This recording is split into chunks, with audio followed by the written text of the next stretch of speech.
want to lighten the mood a little bit. So it's like a weird transition, but I want us to breathe and be able to have a little fun if possible. So I figured let's talk about TV because it's something that there's a slew of like Black TV shows announced that they were coming to Netflix, and people are rediscovering all kinds of other stuff. There's new shows out, Lovecraft Country. Jared, you had this like tweet thread about that. I did watch it because of your tweets. I'm watching it. I think what's funny, I'm watching Moesha and The Game right now, right? They're both on Netflix. That's funny. And unlike a lot of other older shows that just do not hold up, I don't think these shows don't hold up. I just think I am such a different person because how did I not realize Moesha is a terrible human being? Did I just love Brandy so listen. much? Did I just love Brandy so much that I didn't notice that Moesha is just a terrible teenager, a terrible human being? Yeah. And on The Game, Derwin and Melanie should have never been together. That was just the worst garbage relationship ever. I was like, they fought through everything. Don't ever be with somebody like that. It was a terrible relationship. Like Derwin was trash. No shade. Like, and then Melanie was trash too. They brought out the worst in each other. Yeah. Trash TV characters were able to exist in the 90s very well. Like Zach Morris is trash. Zach Morris was an awful person. Moesha, Martin was an awful person. Yeah, all these guys. Martin. Yeah, Martin's a terrible guy. Terrible guy. Right? Martin's awful. Well, I think we're all like. Martin was a terrible guy. Pam didn't deserve any of that energy. Zero much. And he treated Tanisha, what was her name? He treated her. Tashina Pam. Yeah, Tashina. No. He treated his girlfriend, his own girlfriend. Oh, Gina. Yeah, Gina. Right. He treated Gina awful. Awful. I think what's different he's now is like boyfriend. We all have like the lens of 2020. Yeah. I always thought this is actually the thing. Like with Moesha, right? I'm sorry. Well, right. No, because you're just like, I'm sorry. You said what to her? Or you told your wife to her? Or you know what I mean? Like, you were okay with what? Like, we had a whole hashtag moving about that 5 years ago. You know what I'm saying? So like, it's a whole different thing. I will say the show that really is still holding up for me is Living Single. Yes. Oh, it for sure is. It is. Yeah. Living Single. Ride the Maverick. The best.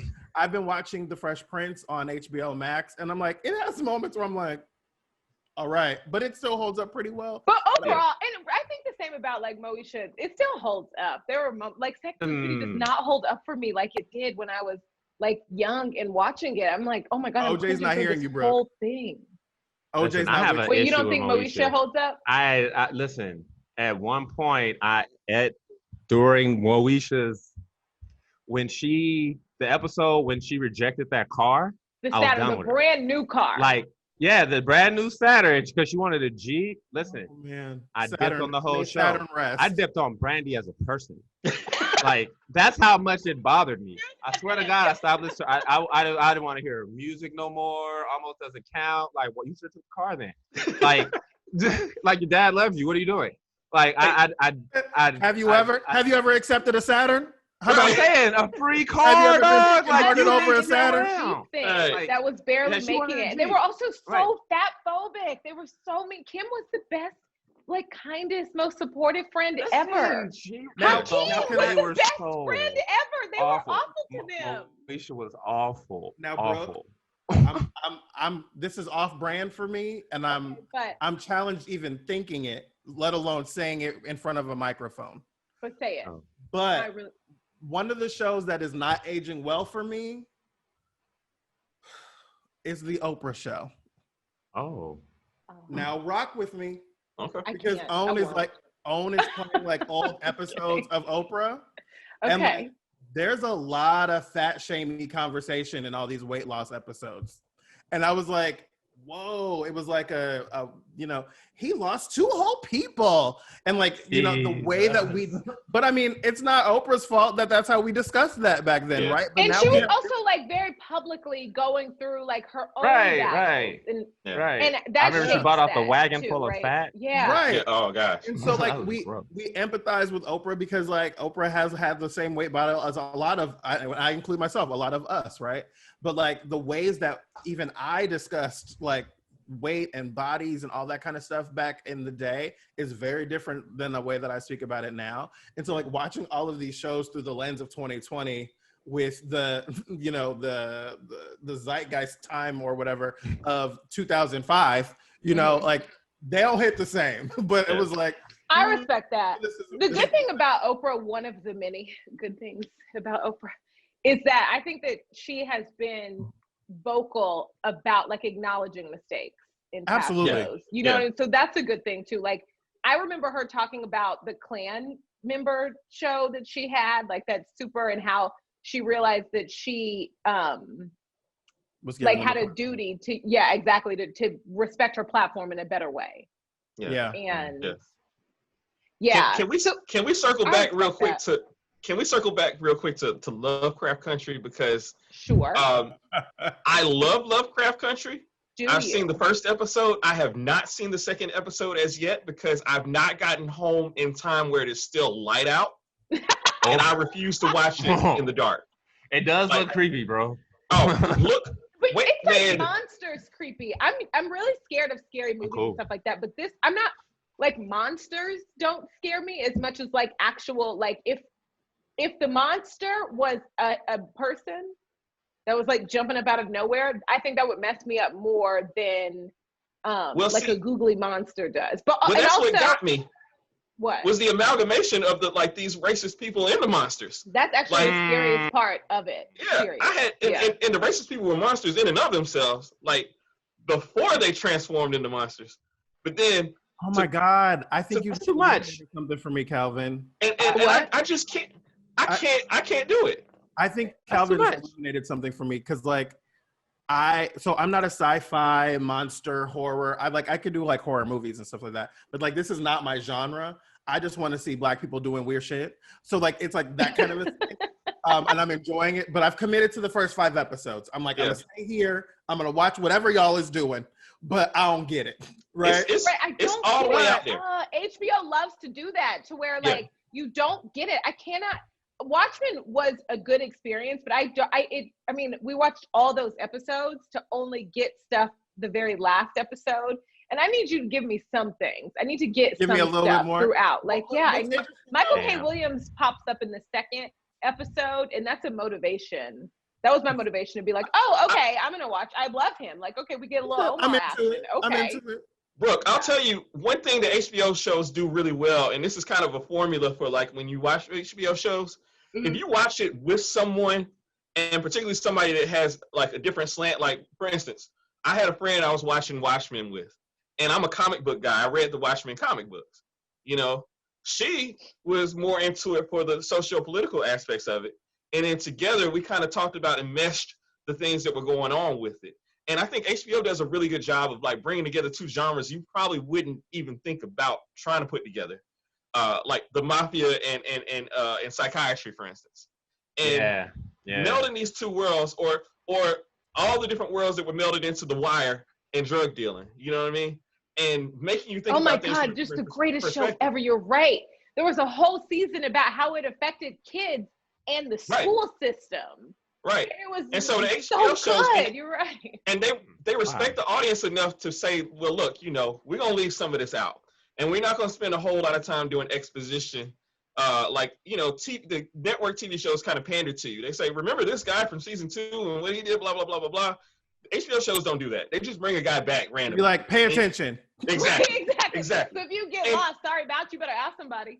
So the conversations get so much richer.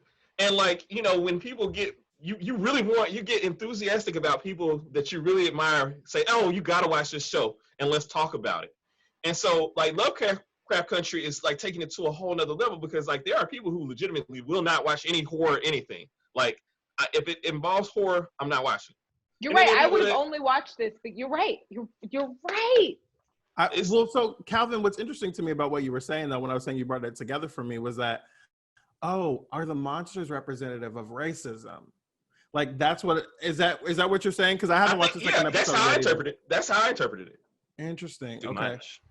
Yeah, I mean, I still have to watch the second episode, so I'm gonna watch it with that lens. And one more thing about that first episode.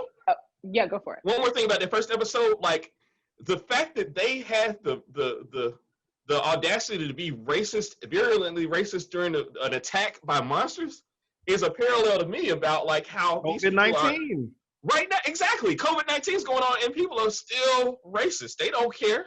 And when the chips are down, they fall back on that racism, and that's crazy to me. You're right. You're right. You know, it's also crazy. There's a great Nancy Pelosi's daughter is a filmmaker, one of her daughters, Alexandra Pelosi, and there's this great piece that she did for Bill Maher.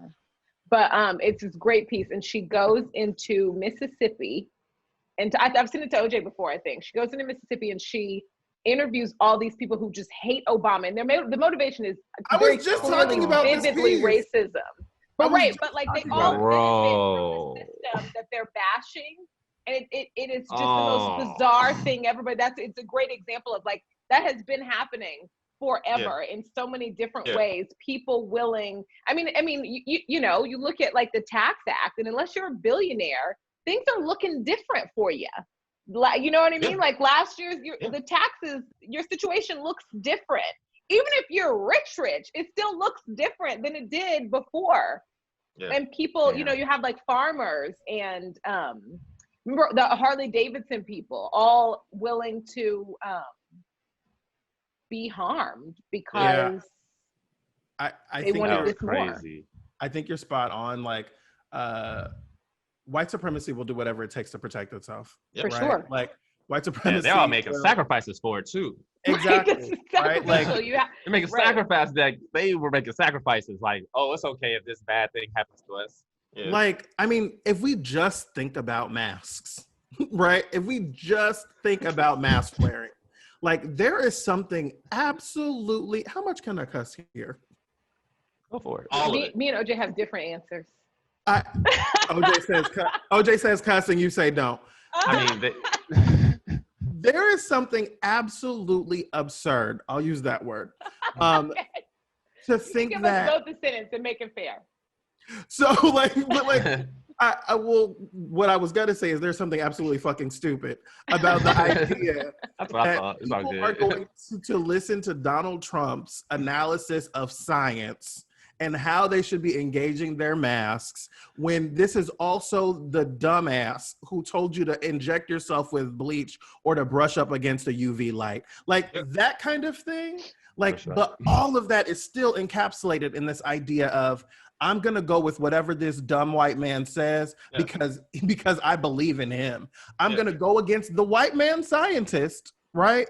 But this white supremacist who is the president, I'm going to rock with him because he's going to do whatever, he's going to do the things that I can believe in. So I'm going to walk the streets without a mask on, and then I'm going to go into your private business and talk to you about my rights to be up in here without thinking about the rights of the person who owns that establishment, right? But you don't have the right on top of that. Right, exactly, right? Like, I have the right to refuse you service, right? Right. All of that is wrapped up in like this attachment to the whiteness. And white people don't get that. Like, for a lot of white people, I sound crazy right now. But like, if we really boil shit down to the nitty gritty, if we really reduce it down to that good reduction sauce that you would really pour over something that you're gonna eat, the real sauce there is white supremacy. That's all it is.